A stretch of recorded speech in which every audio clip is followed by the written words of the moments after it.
O assunto agora é saúde e a saúde do homem. Cada vez mais as pesquisas confirmam que não é só a genética, mas são os hábitos do dia a dia que contam e muito para uma qualidade de vida.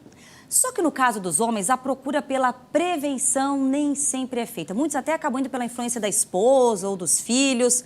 Então, para a gente falar um pouco mais sobre essa questão da saúde do homem, hoje nós temos um especialista aqui, o doutor Hugo, que é urologista. Boa tarde, bem-vindo, doutor. Boa tarde, Sabrina. Boa tarde a todos. É uma grande honra estar aqui com todos vocês. Que bom, realmente é isso. Os homens demoram um pouquinho mais para entender que a prevenção é o caminho?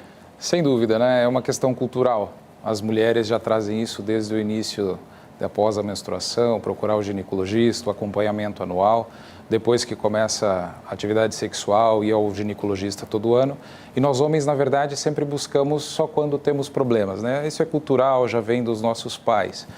Temos algum problema, os nossos pais nos levam ao médico e ao longo da nossa vida é assim. E só lá, a partir dos 40, 50 anos, a gente começa a ter algum tipo de intercorrência e procura a atenção. Nessa idade, a partir dos 40, surge também uma palavrinha que ganhou muito, aí está ficando famosa, que é a tal da andropausa.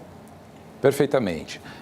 Sabe-se basicamente que anualmente após os 40 anos, o homem ele vai perdendo em torno de 10% da produção da sua testosterona normal, né? Não são todos, como acontece nas mulheres, todas vão entrar na menopausa. Os homens, em torno de 15% a 20% vai desenvolver os sintomas, né? Mas a partir da hora que você tem essa redução da testosterona, o homem ele começa a apresentar alguns sintomas que podem decorrer desde sintomas parecidos como a depressão, como desânimo, né? A falta de ânimo para atividade física, a perda da massa muscular, obesidade, ganho da gordura visceral, que se traduz pelo aumento da circunferência abdominal, bem como as doenças metabólicas, né? A própria hipertrigliceridemia, colesterol elevado e a glicemia também aumentada, que seria o diabetes. Então, a gente está falando de uma situação que os hábitos influenciam diretamente. Sem dúvida, né? Assim como a mulher, nós homens, né, temos que fazer o nosso acompanhamento anual, dar uma atenção específica, né, na prevenção, né, ou diagnóstico precoce. E aí entra a análise da glicemia, entra a análise do colesterol, entra a questão do tabagismo para aqueles que são tabagistas, aqueles que têm um histórico familiar não só das doenças metabólicas, né, como diabetes, hipertensão, bem como a questão do câncer de próstata. Então, até uma determinada idade, nós vamos dar uma atenção à parte metabólica, né, hipertensão, diabetes, como foi dito anteriormente. E a partir dos 40, 50 anos, cada população a gente pode entrar nos méritos mais para frente, a questão do câncer de próstata e a andropausa após os 40, 45 anos. É ainda um dos mais comuns, que mais atinge os homens, o câncer de próstata? Sem dúvida, o câncer de próstata ele é o câncer mais comum na população masculina, né? E o segundo que mais mata depois do câncer de pulmão. A partir dos 50 anos, todo homem deve fazer o acompanhamento em relação ao câncer de próstata e aqueles que têm os fatores de riscos já sabidamente devem começar essa triagem a partir dos 45. São eles, aqueles que têm histórico familiar de câncer de próstata, aqueles pacientes que são da raça negra também desenvolvem a doença um pouco mais cedo e eu acrescento ainda os tabagistas, né? Então a gente costuma dar uma atenção um pouquinho mais cedo a partir dos 45 anos para essa população. Bom, o doutor trouxe aqui uma introdução, a gente pode assim dizer, mas se você que está assistindo agora o Balanço Geral tem alguma dúvida, né, alguma situação, manda aqui para o nosso WhatsApp, o 988-846107. Doutor Hugo volta daqui a pouquinho para responder as perguntas ao vivo aqui no estúdio. Muito obrigada por enquanto. Obrigado, até breve.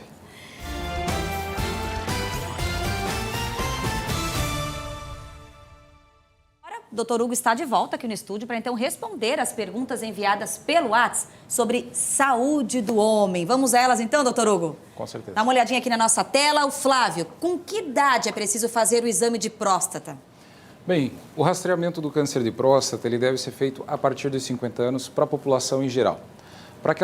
Isso inclui o exame de PSA e o exame de toque. Certo. Para a população de risco, né, conforme nós falamos no quadro anterior, que são os pacientes com histórico familiar de câncer de próstata, os pacientes da raça negra, a gente começa esse rastreio a partir dos 45, PSA e o exame de toque. Na prática diária, a partir dos 40, a gente já acrescenta o exame de PSA já nessa rotina, né, além da parte bioquímica que a gente dá uma atenção, essa questão do PSA. E acrescenta o exame de toque, então, a partir dos 45 para aqueles com fator de risco, nos dois que nós conversamos anteriormente, e também a partir dos 50, daí para todos. Veja bem, quando a gente diz que é importante fazer, não que ele vá ao consultório fazer o PSA e obrigatoriamente ele vai fazer o toque. A gente sempre deixa em aberto, né? Existe ainda uma exceção, isso cada vez menos, daqueles que optam por não fazê-lo, né? Enfim, a escolha é de cada um, mas é importante sempre ressaltar que seria imprescindível fazer os dois. Verdade. Mais uma participação agora pelo WhatsApp, a pergunta do André. Os casos de câncer de próstata podem atingir pessoas com menos de 30 anos e quais cuidados com a saúde que devo ter? Bem, não é comum, ou melhor, é raro, né, o tumor de próstata atingir populações abaixo dos 45, 40 anos de idade. Por isso que a gente preconiza, ou melhor, a sociedade brasileira, bem como os estudos, a partir dos 45 e os 50 anos de idade. Então, aos 30 anos eu não me preocuparia com relação ao câncer de próstata. Porém, e aí entra a questão da prevenção, né? Uma dieta equilibrada, atividade física, evitar ou combater a obesidade, o tabagismo, uma alimentação equilibrada inclui muitas saladas, muitos verdes, muitos legumes, menos carne, menos carboidrato, né? E a atividade física, controle do peso. Só vem ajudar. Com certeza, não só na parte do câncer de próstata, como na promoção da saúde em geral. Sim, de modo geral.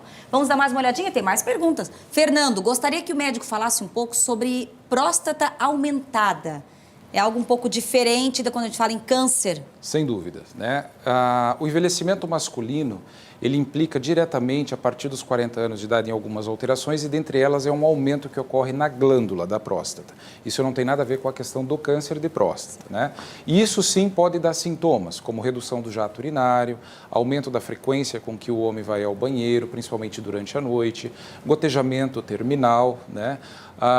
Entre ardência para urinar, entre outros sintomas. Isso seria algo fisiológico que em alguns homens vai se manifestar mais cedo, em outros vai se manifestar mais tarde, e em alguns também pode não acontecer. Isso é acompanhado também junto com a questão do rastreio do câncer de próstata, mas eu sempre digo no consultório, uma coisa é próstata aumentada, outra coisa é câncer de próstata. Porém, os dois devem ser acompanhados e o rastreio do câncer de próstata é justamente porque, nesse caso, ele tem um risco de vida, né, do avanço da doença. E na questão da hiperplasia prostática, é fisiológico, é algo que deve ser cuidado e que dá para o paciente, no tratamento adequado, uma boa qualidade de vida. É procurar um especialista, então. Já que isso implicaria na dificuldade de urinar com a progressão da doença. Dá tempo para mais uma perguntinha aqui, ó. Vamos dar uma olhada. Pedro, quais são os sintomas do câncer de próstata? Existem sintomas? Aí que entra o grande detalhe, né? O câncer de próstata ele não dá sintomas. Como ele acomete essa população acima dos 40 anos, ele basicamente vai ser um sintoma similar à hiperplasia prostática, né? Redução, como eu já falei anteriormente agora na pergunta anterior, a redução do jato urinário, aumento da frequência de ir ao banheiro. Mas isso é uma situação geral que pode acontecer com qualquer homem, não referente ao câncer de próstata. De modo geral, é cuidar da vida, qualidade de vida, promoção da saúde. Sem dúvida. O câncer de próstata em si, ele é assintomático, a menos que ele já esteja avançado. Mas daí já é uma doença com um tratamento já um pouco mais complicado, né? Então, o rastreio, com certeza, é o mais importante. Doutor Hugo, muito obrigada pela vinda aqui. Um assunto tão importante, a conscientização da saúde do homem. Um ótimo fim de semana. Obrigado para vocês também. Obrigada, Boa doutor. Tarde.